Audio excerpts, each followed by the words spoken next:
Welcome everybody to this week's video of TT Track Talk. So it's been a while, for good reasons. It is 6:30 right now in Phoenix, and it is 108 degrees. So it's really hot. The car I'm going to be driving this week, however, is a Fiat Abarth 124 Spider, and it is a convertible. So if I wanted to put the top down, do that. Yeah. I got it. Yeah.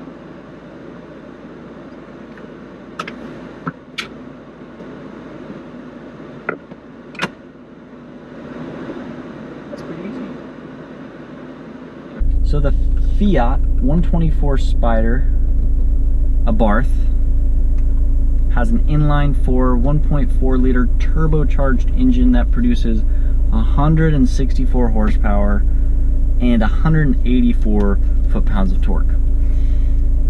The car only weighs 2,400 pounds, so the you may be thinking that really isn't a whole lot of power, but because the car is so light, the weight to thrust ratio is actually not too bad.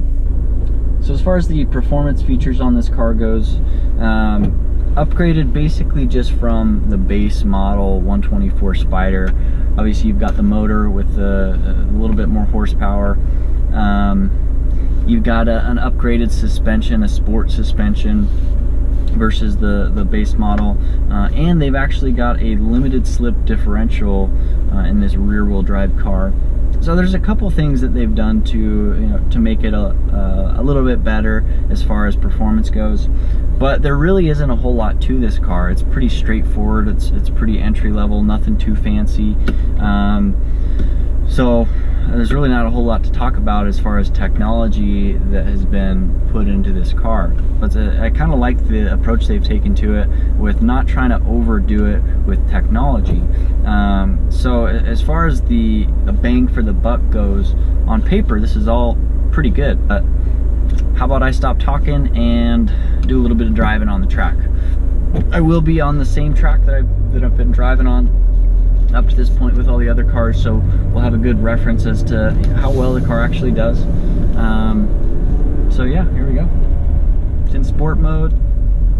There is no track mode on this. Sport mode allows for a little bit quicker shifting, a little bit peppier throttle response, stuff like that. But other than that, it's a car.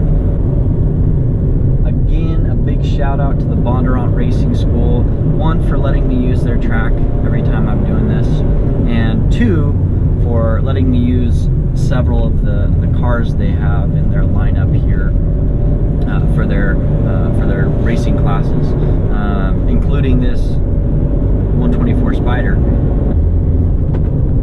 Okay, about to start my first flying lap, and I can already tell this thing is going to be pretty fun to drive. It's pretty peppy when you step on the gas, turns really well, and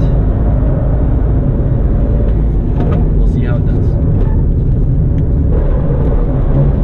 Holy crap! Whoa.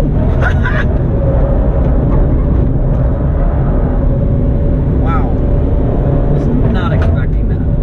Slows down.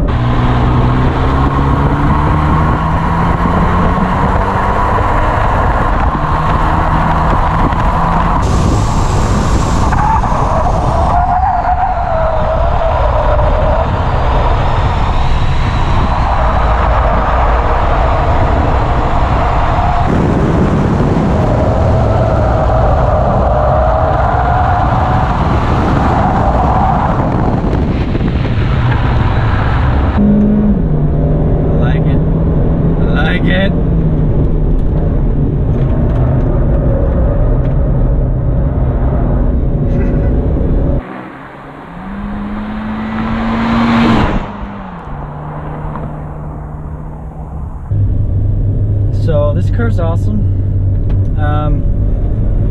Super fun to drive. once you kind of get it figured out, the steering, and there is quite a lot of just kind of body roll, and just it's kind of woogity. Like on the entry, there's, you know, it takes very little steering because, you know, the weight of the car moving so drastically from side to side just kind of takes care of it for you. But once you kind of get a feel for that after a lap or two, and you can kind of predict how much steering it needs and how much the car's actually going to rotate, then man, this thing is a blast to drive. I think with any more power, it would just be way too much of a handful, so it's got like a perfect balance of power. You know, it turns, when you step on the gas, it gets going pretty good. It's pretty peppy, it's pretty spunky, and I had a smile on my face pretty much the whole time while I was driving it. Now down the straightaway, it was a little, you know, obviously because of the power, but everywhere else, this thing was so much fun. For the money, you know, for how much you can get this thing for, and how much fun it is to drive, and, you know, to be honest, it doesn't do too bad as far as lap times go, which brings me to my next point, is how fast it went around the track. All right, just to, again, to have a quick reference, a couple of the cars I've done already, the Charger and the Challenger were both in the about mid 106s. The Audi did it in a 109 range, and this wasn't really that far behind. It had a 114.41, so really not that bad for what it is, for having, you know, significantly less power than any of the other cars.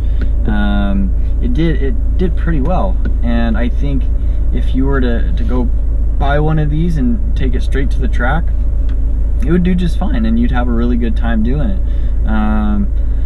So yeah, absolutely, I'd recommend, if you've got one, then for sure take it to the track. You will not regret it.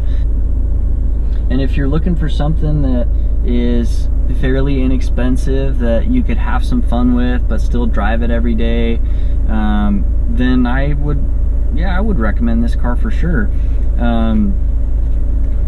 So yeah, that's what I think about the car. I think it's nothing short of awesome.